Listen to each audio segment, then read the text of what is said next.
welcome to the first of my many manga reviews. I plan on doing a lot of videos like this, so please show me some support down below.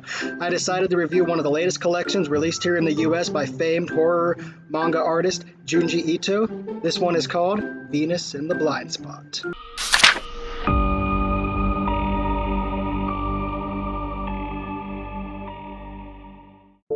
Venus in the Blind Spot was originally released on August 20th, 2020. This anthology contains 10 chilling short stories illustrated by Ito, with a couple of these stories being originally written by Edogawa Rampo. The story itself was originally published in Japan as part of Big Comic's 45th anniversary. The book itself contains some beautiful art at the beginning as well as a poster.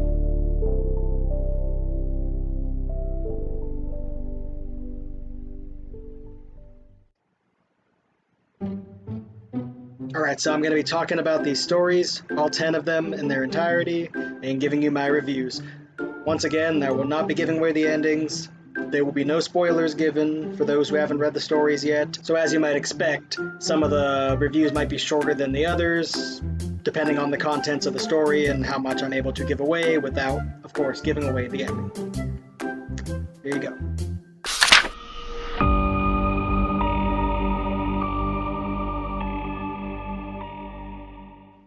Billions Alone starts out with the grisly discovery of two bodies stitched together with fishing line. They're later identified as a couple who had recently gone missing. We then meet Michio, a high school dropout turned shut-in, and his concerned mother.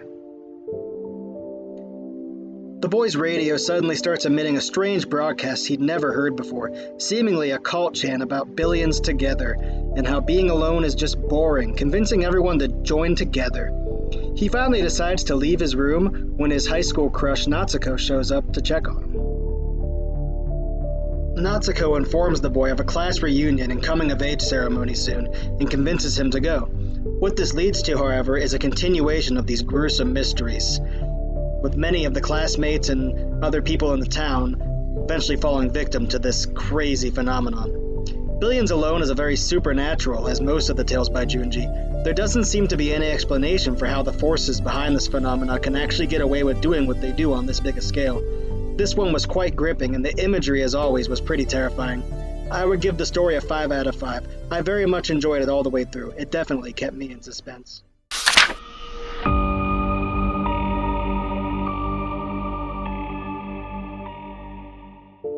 Our second story, titled The Human Chair, is one of the aforementioned stories originally written by Edogawa Rampo-san. The story's title may be self-explanatory.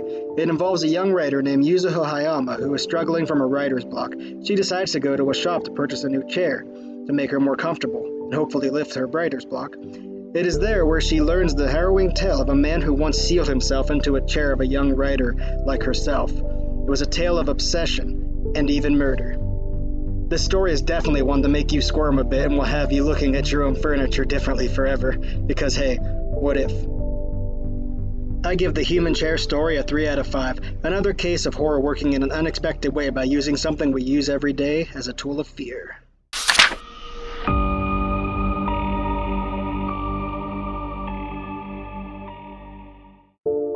On to the third story in this collection, titled An Unearthly Love.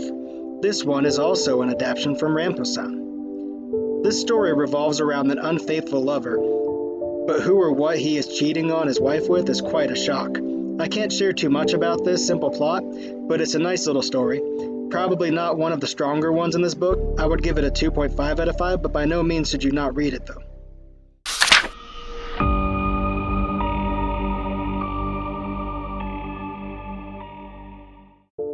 The fourth story in this anthology is the title track, so to speak, Venus in the Blind Spot. This story centers around Mariko, a beautiful young UFO researcher, but something strange is happening.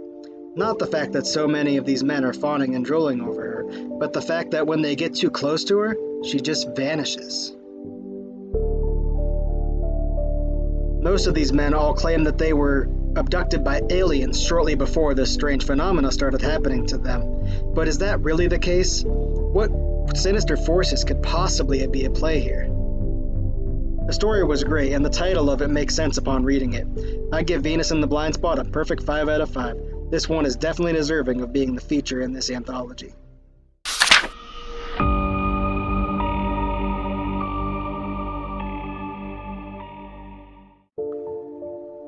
Story 5 is entitled The Licking Woman. This story is about a terrifying woman who uses her tongue to poison victims by, you guessed it, licking them. It starts out with a young man falling victim to this ghoul late at night on his walk home. He is licked by a dog also, who suffers the same horrible fate as him. The hunt is then on for this ungodly being. This is Junji Ito at his very best, using body horror to the fullest extent, and I'm here for it. Yet another morbid twist awaits in this definite 5 out of 5 story. Body horror, suspense, a twist, it's all here, kids. Eat up.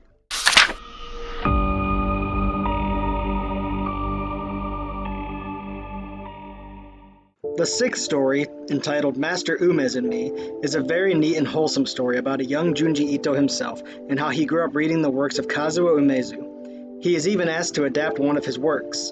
This is unlike the other stories and a real change of pace. Master Umez's influence on Ito shines through, and we get to see one master paying tribute to another. Within this story, Ito talks about being sick as a child and how his sisters would always do their best to try to buy him all of the new volumes of Umez's work. Like I said, it's a very, very wholesome and very, very fun read, and I definitely recommend it.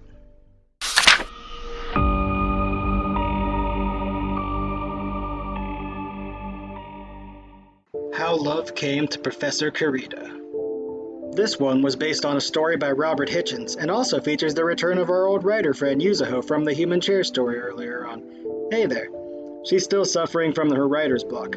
She discovers a book in a storehouse written by her ancestors who claim they studied under a legendary author named Inagi Kurita. This story she comes to read is one of love and vengeance.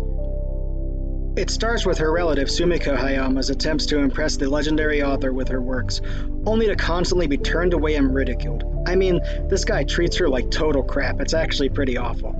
But after the woman attempts to take her own life, the story takes a dark turn into the supernatural. And what happens next might even be enough to lift our friend Yuzuho's writer's block. Another great story. 4 out of 5 for me.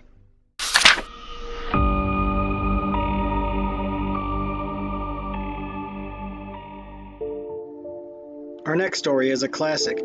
You may have heard of it in many YouTube videos or read it yourself already. The Enigma of Amigara Fault.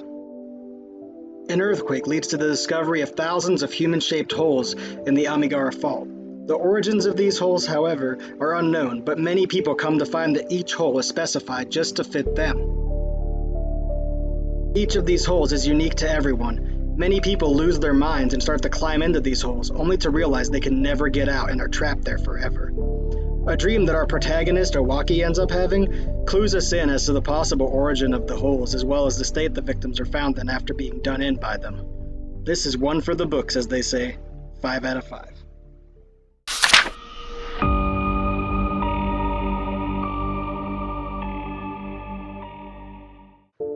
Up next is The Sad Tale of the Principal Post. This is a very short 4-page story about a father who manages to somehow get stuck under a main support pillar of the house. Nobody knows how he got there. Very mysterious and freaky. I find this one too short to leave a full score on, but it was an interesting little piece at least.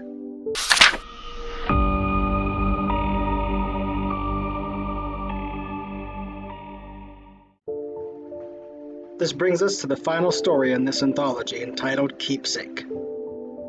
This disturbing tale with very disturbing imagery tells the story of a baby who somehow was born 9 months after a woman named Osuzu passed away.